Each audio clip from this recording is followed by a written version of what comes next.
Your brain was built to keep you alive, not to make you lean, focused, or even a high performer, especially in a world full of abundance and distraction.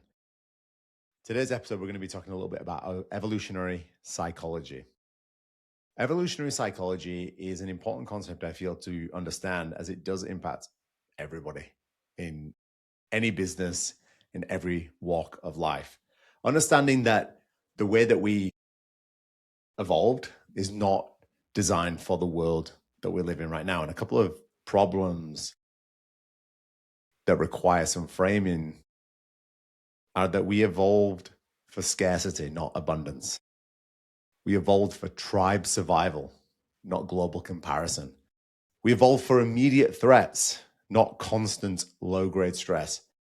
Modern environments overstimulate our ancient systems.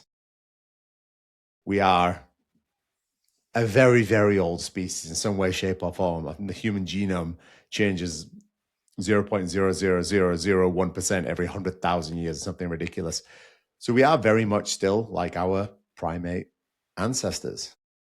We evolved in a world that looked very different to nowadays, which is why I think we struggle so much with many of the things that we do have access to.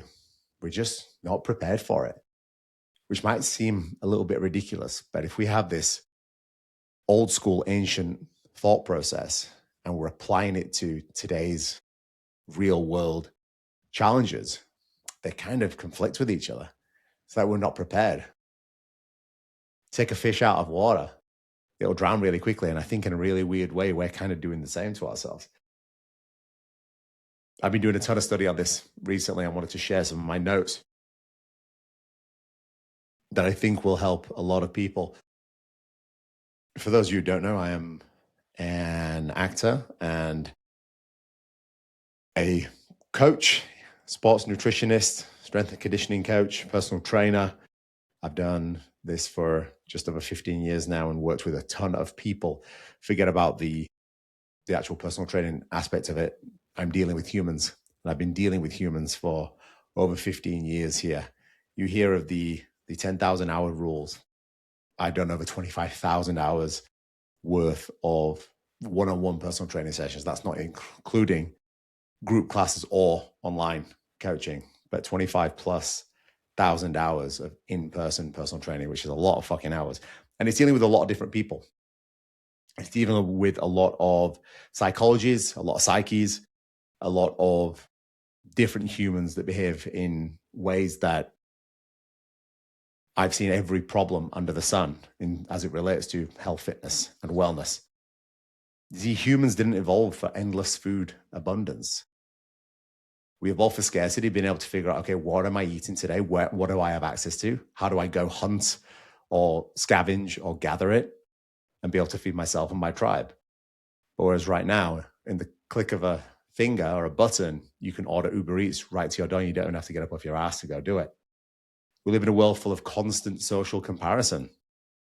Social media is full of people that you would never normally see.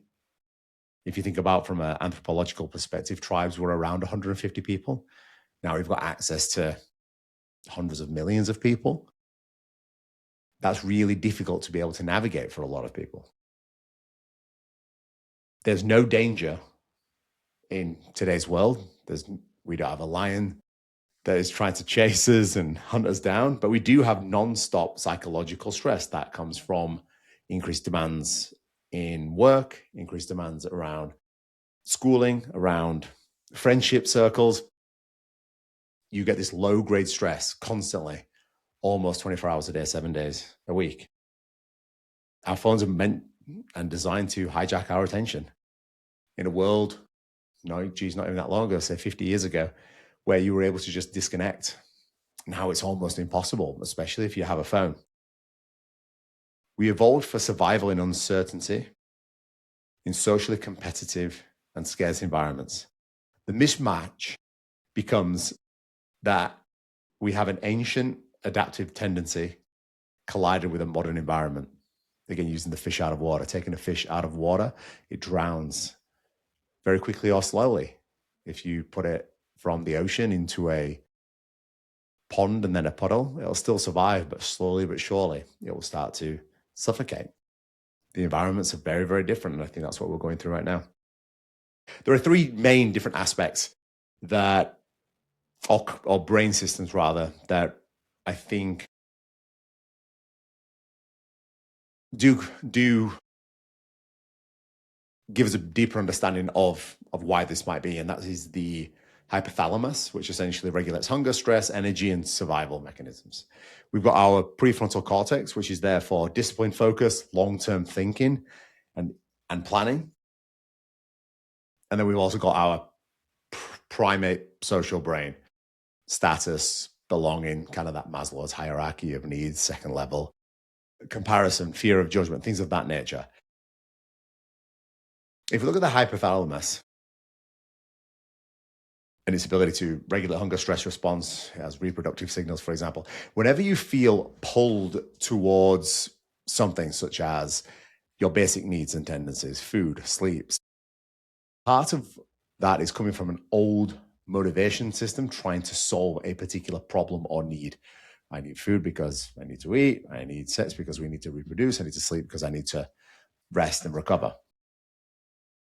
Our prefrontal cortex, although accompanying this, does something very different.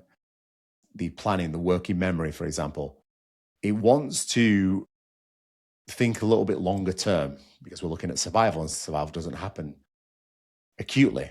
It is more, hey, I need to do X, Y, Z today so that I can survive for the next however long I need to survive for. It really does revolve around understanding doing the hard thing first as well. I'm scribbling here, looking at some notes that I made earlier this week. And it's looking at doing the hard things first. Nowadays, it's impossible to get people to try and do fucking anything first, let alone the hard thing first. But they understood, or our prehistoric brain understood, that if I do the hard thing now, I'll have an easy life later. Meaning that if I go spend days hunting the wildebeest now, I know that my family and my tribe will survive for days to come. Nowadays, it's difficult enough to get a kid to cook a pot noodle. I mean, and this was, when you look again anthropologically, like these people were young. It wasn't the case of like, hey, you need to be, an adult. It was a case of as soon as you get to a particular age where you can go out, fend for the good of the tribe, then you're out. Let's go hunting. In regards to our primate and social brain, our primate social decisions reward. We have two different aspects, basically. We have self-reward and social reward. And that basically relates to status within your own self. How do you feel about yourself? But also in social circles, where does that status lie? Are you kind of just gatherer? Are you hunter? Are you shaman? Are you tribal chief? A sense of belonging. Understanding that the tribe, the greater tribe itself, you want to be part of something. And nowadays we talk about, I want to be part of a community. 1,000 years ago, as part of a tribe. It's also rejection avoidance. We want to be contributing enough so that we aren't rejected. Because once upon a time, people were very quick to kick you out of the tribe. So we only have a limited amount of food, limited amount of resources. And if you're just wasting our time here, you're gone. See ya. Sayonara. Get the fuck out. As it relates to today's topic, I think something that I would be remiss to not touch on would be this kind of thesis of self-sabotage. What we call self-sabotage is often an ancient survival wiring operating in today's environment. Your brain is built for safety, energy conservation, social survival. It's not for constant productivity habits. It's not your morning routine. It's not I need to implement these habits to optimize my business or my own self-worth. We're not designed for that. Truth is, we didn't live that long, so it probably was a pointless endeavor. But what we do understand nowadays is that many behaviors labeled as self-sabotage are actually just self-protection strategies. It's procrastination, it's avoidance in doing something difficult, avoiding something that's going to change our state. If we're looking at some real life examples I've got here, it's procrastinating before important work, knowing that you have a task to do and there's a deadline and you still don't do it. It's scrolling your phone instead of actually starting to go and do something. It's a case of, well, let me just have a really quick look at whatever social media app you're into before I go and do something, even though you know that looking at your phone has nothing to do with the task at hand. Sometimes it's not even preparing for it. You might have known people like this that they purposely don't prepare and put 100% effort into something so that they can use the excuse of, oh, well, I just wasn't ready for it. But in reality, it was they just didn't prepare. They didn't take the time and effort to prepare. Sometimes it's also avoiding visibility to escape judgment. If I'm not seen, I can be lazy. I can do almost nothing and everything's okay. But in reality, someone's always watching. It's like the Monsters Inc. episode where it's, I'm always watching Wazowski. If you've never seen Monsters Inc., then we need to really have a conversation here. The interesting thing about this for me is predominantly working with high achievers and high performers. I work predominantly with C-suite executives, doctors, surgeons, accountants, lawyers. That's just the nature of the industry that I've fallen into. And what sets a lot, not all, but a lot of these people apart is they're able to reduce friction around behavioral change. Knowing that they need to go and do something, they will prepare in advance and change or reduce the friction. This might be a case of if I know I need to go and get up early in the morning, let's say I need to get up at 4 a.m. to go to the gym before I start work or before I prepare the kids for their day, I'm going to have my gym clothes right next to me in the bed. I've got some people that even go to sleep in their gym clothes. I don't know your thoughts on that. They don't need to, but it helps them. It helps them. Knowing that they reduce friction by signing up to the closest gym to them, minimal driving distance or even sometimes even walking distance. They control their environment. They do their best to set up their environment for success. For example, knowing that you have a fat loss goal, that can be incredibly difficult to do. Meal prep takes time, washing up takes time. So if they use a food delivery service, they know that their needs are taken care of and it's minimal time and effort on their part. A big part of why high performers are successful, and it's not that they start that way. I don't think inherently everybody is built this way, but they're able to regulate stress really effectively. And it's only through exposure. Because they've been exposed to such a high demand for a long enough period of time, they've learned how to get good at it, how to handle it, how to operate at that high level, regardless of how taxing or challenging it may be. And one of the main things that does get overlooked, they're able to train their emotional regulation, which essentially is going to come from exposure, but it's been in a particular environment, a really fucking stressful environment, whether that's work or being a professional athlete, for example.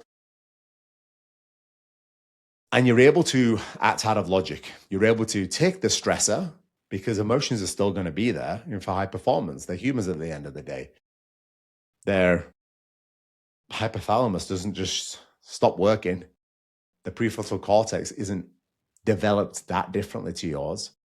It's just through knowing the negatives, the downsides, the catastrophes, the destructive like state that can happen if you let your emotions get better of you. And we've all done that, whether it's having a conversation with someone that we are related to or that we consider a friend and lashing out or acting in a particular way that we immediately, the second that word comes out of our mouths, we're like, shit, I regret that. But you've already said it.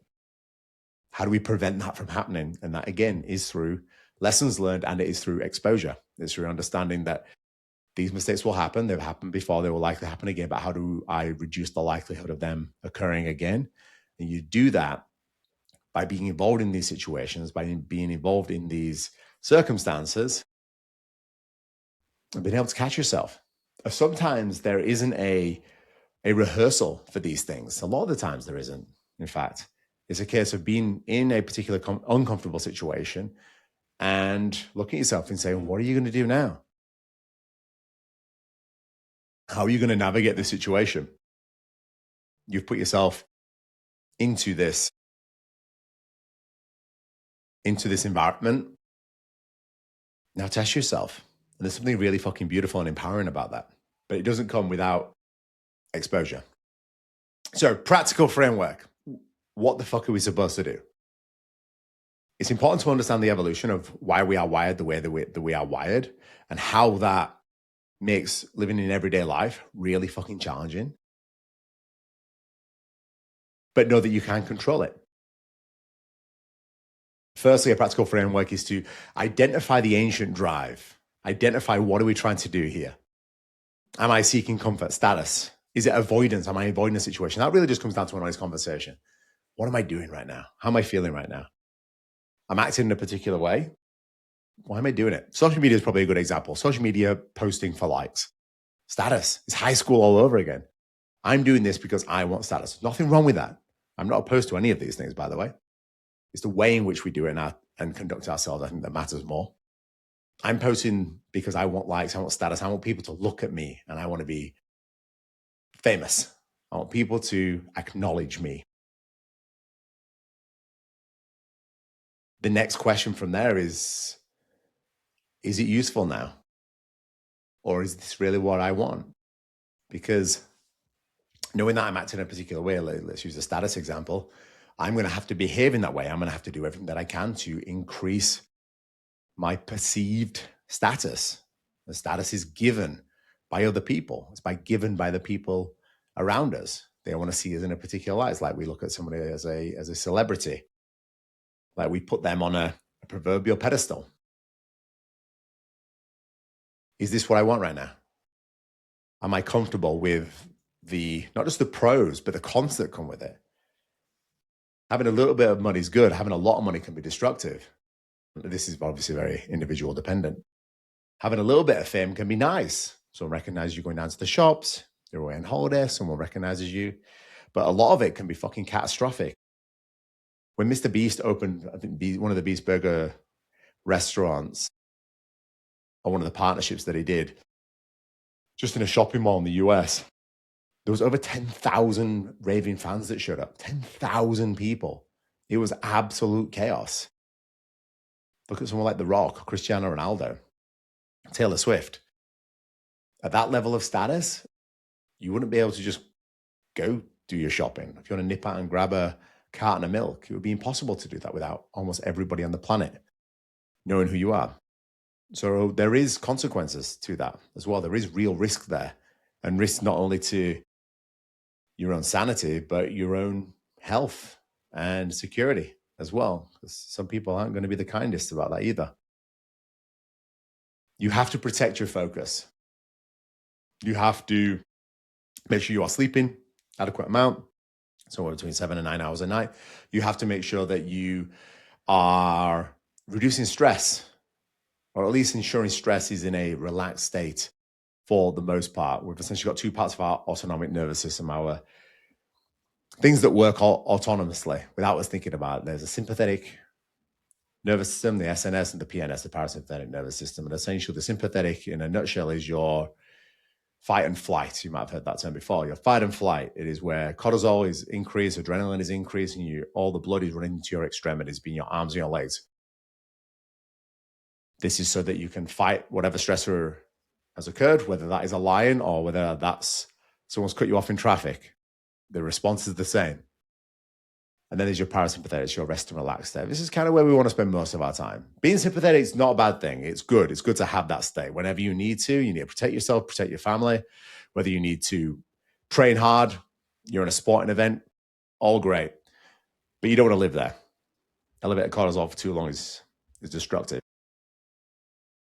But you do want to be chilled, relaxed, thinking clearly, making sure that all your subjective markers, such as your heart rate variability, like your blood pressure, are all in a good range. You're chilled. You can handle anything because you're in a relaxed state.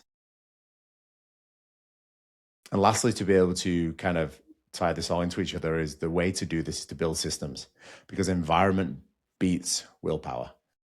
You can be the strongest willed person in the world, but when you're taken out of your environment, if you're really good and structured at home and I put you on a plane to go traveling, things are very different. If I put you in a hotel room for 6 months, things are very different. So ensuring that your current environment is the best that you can make it, but you are malleable, you are adaptable.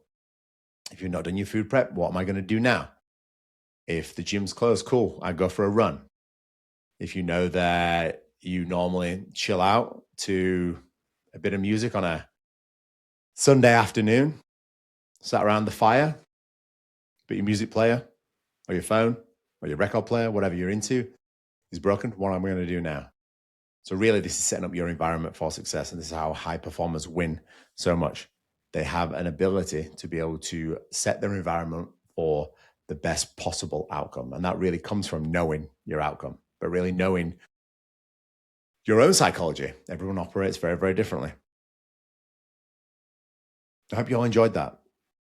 We're going to start delving into a lot of different topics on this show. Sometimes we'll have guests, sometimes it'll be a solo podcast, but ultimately it's all in service to be able to help, guide, teach as many people as I can from my own experiences, but also learn from others too. That's why I love having people on the show. That's why I love having conversations.